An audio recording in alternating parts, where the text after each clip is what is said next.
Centuries ago, 4 prison ships from Earth veered off course and journeyed deep into the remote Caprulu sector.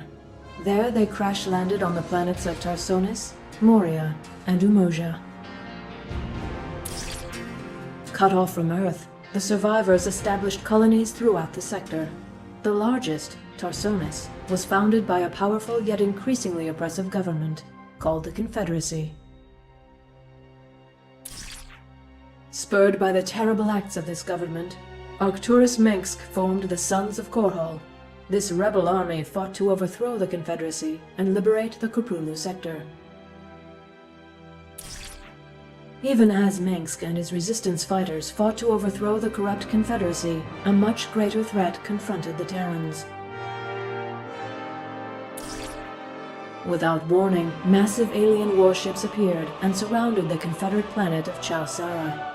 Calling themselves Protoss, the aliens incinerated the planet's surface and then mysteriously withdrew. The planet had been infested by another type of alien, the Zerg.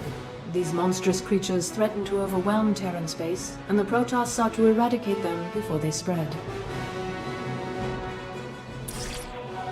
The Zerg had already reached the neighboring planet, Marsara, and Marshal Jim Raynor fought to save the terrified colonists as the Confederate government abandoned them to the alien menace.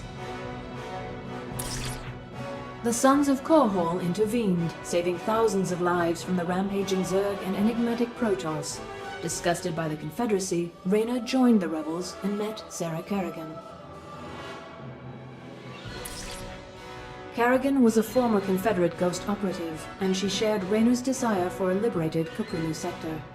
They grew close as the battle with the Confederacy escalated. But Mengsk went too far in his hatred and ambition. He ordered devices placed on the Confederate capital world of Tarsonis to lure the Zerg and annihilate the population. The Protoss, led by Executor Tassadar, decided to help the Terrans defeat the Zerg instead of purging the planet of life. Mengsk sent Kerrigan to stop Tassadar's interference.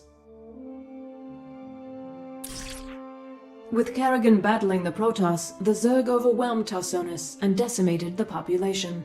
Having achieved his goals, Mengsk left the planet and abandoned Kerrigan to the aliens. Sickened by Mengsk's treachery, Raynor quit the Sons of Korhal. He raced to the planet's surface to save Kerrigan, but was too late. No trace of her remained.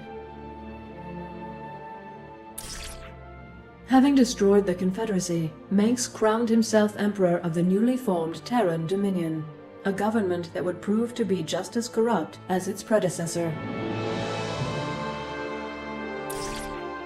Raynor mourned the loss of Kerrigan and vowed revenge. Unbeknownst to him, however, the Zerg hadn't killed Kerrigan. Instead, they took her to the volcanic planet of Char. On Char, Kerrigan was transformed to the alien Queen of Blades. She became a being of immense psionic power, loyal to the Overmind, ruler of the Zerg swarm.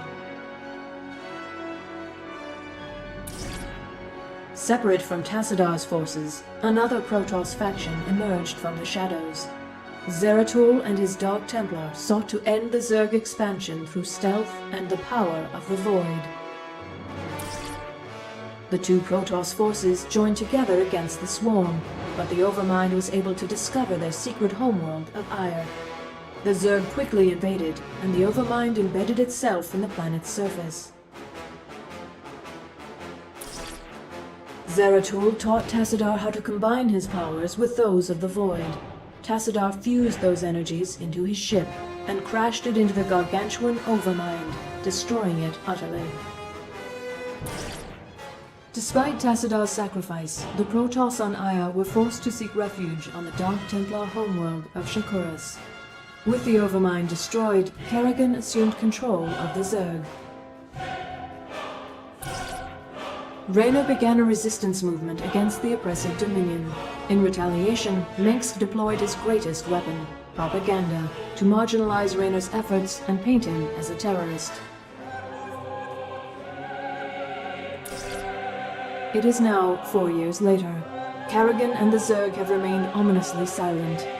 Meanwhile, the Dominion has grown in power and extended its influence throughout the Kukuna sector. Raynor and his forces, plagued by low morale and lack of resources, continue their struggle against the Dominion.